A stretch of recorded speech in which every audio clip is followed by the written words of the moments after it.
June 11 nang mastroke ang batikang mamamahayag na si Arnold Clavio. Makalipas ang isang buwan ay patuloy na nagbabahagi si Egan ng kanyang mga pinagdaanang pagsubok sa buhay. At makalipas ang isang buwan ay bumubuti na ang kanyang lagay.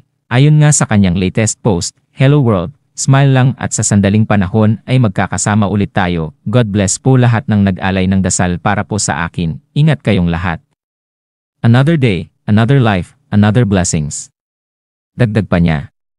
Sa ngayon ay bumubuti na ang kanyang lagay, sinubukan na rin niyang maglakad ng walang tungkod na kanya namang napagtagumpayan.